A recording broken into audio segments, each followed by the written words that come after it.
विषय आता गावातला विषय आपला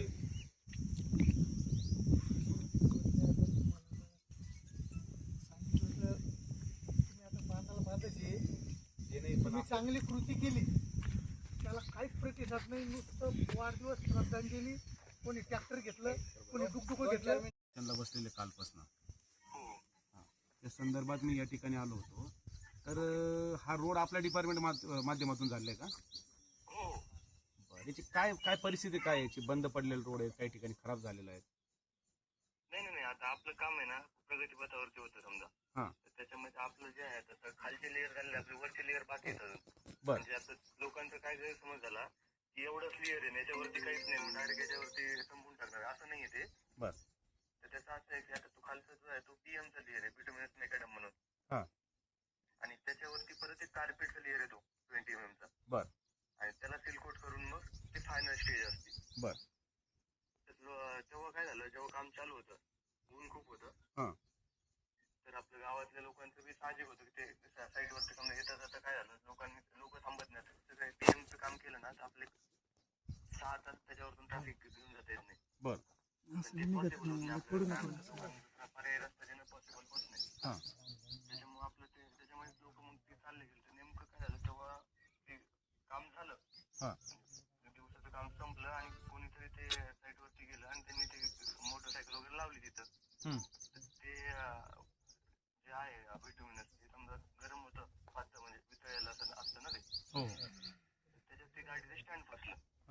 म्हणजे प्रत्येक जागेवरती नाही, फक्त जेव्हा शेवटचा जे टप्पा होता, शेवटी जेव्हा काम संध्याकाळी संपणार होतं त्या दिवसाचं, तेवढ्या म्हणजे गरम असल्यामुळे बिटुमिनस. नाही, आता हे झालं साहेब. आता काय झालं, यांचं म्हणणं आहे की समोरचा एक रोड बनला आपण, तो पण फुटलाय सगळा. तो दर्जेदार रोड झालेला नाही या ठिकाणी. तो मारवळेकडे जातोय. मारवळेकडे राजंगाव मारवळचा रोड आहे हा. आपण शिवाजी महाराज पुतळ्यापासून राईट मारल्याच्या नंतर जो रोड चाललाय सगळा. तर इथं अगोदर काय केलं आपण, इकडे खडीकरण थोडी इथं झाली. समोर जे सांगताय ज्या ठिकाणी मी बसलेलो आहे त्या ठिकाणी फक्त खडीकरण आहे तुमची टाकलेली. पण याच्या पुढे तुमचा डांबर रोड झालेला आहे चिखल साईडला, एक अर्धा 1 किलोमीटर काहीतरी. पण तो 40% फुटला. तो 40% रोड फुटलेला असं सांगता. मी स्वतः बघितलं नाही, पण त्यांनी सांगितलं 40% रोड फुटलेला आहे तो. नाही असं नाही होणार. तुम्ही एक काम करा साहेब, तुम्ही काय करा, स्वतः तुम्ही जे नाही याच्यावरती या कामावर तुमच्याच अंडरमध्ये काम आहे. तुम्ही या आल्याच्या नंतर काय करा, त्या रोडची पण पाहणी करा आणि हा रोड कधी बनवणार आहे यांच्या गावकऱ्याशी चर्चा करा, उपोषणवाल्याशी चर्चा करा आणि त्यांना सांगा हा रोड किती दिवसात कंप्लीट करणार आहे किंवा काम चालू करणार आहे. तुम्ही एक सांगून ती उपोषणला भेट द्या. तुम्ही तुमच्या डिपार्टमेंटचा काल एकही माणूस आला नाही कालपासून. नाही आम्हाला आज म्हणजे आता मला खबर भेटली, कारण की ते अजून पत्र आमच्याकडे आलंच नाही. त्यांनी काय केलं, मुख्य अभियंत्यांना डायरेक्ट वर्ग केला. मुख्य अभियंता साहेबांना पत्र ते खाली फॉरवर्ड झालं नाही ते पत्र आपल्याकडे? अजून नाही आलं, पण असं येईल ते व्हॉट्सअपवरती टाकतील आम्हाला.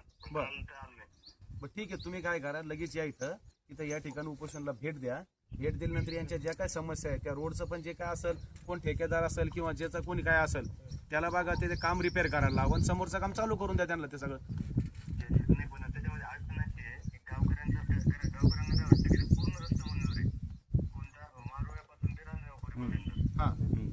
तसं नसून आहे ना, फक्त 2.5 किलोमीटर रस्ता मंजूर आहे. म्हणजे कुठून मारोळ्यापासून ते इकडे. ठीक आहे ना, तुम्ही या जो काय बघा, जो रस्ता मंजूर आहे तुमच्याकडे, ज्याची वर्क ऑर्डर आहे, त्याचे जे काय पेपर आहेत ते डॉक्युमेंट या गावकऱ्यांना दाखवा. तिथून तेवढं रोड त्यांना कंप्लीट करून द्या आणि तिथून पुढचा जो आहे त्याला वाढीव मागणी करा. वाढीव मागणी करा ना तुम्ही. गावकऱ्यांना जर सांगितलं समजून की बाबा एवढं नाही, हा इतक्या किलोमीटर मंजूर आहे, इतक्या पुढचा आपण प्रस्तावित केलेला आहे रोड, यात इतके दिवस लागणार आहे, त्याचा पण पाठपुरावा करून तो पण मंजूर कंप्लीट करून द्या गावकऱ्यांना रोड. या तुम्ही या आणि यांना भेटून तेवढं क्लिअर करा विषय.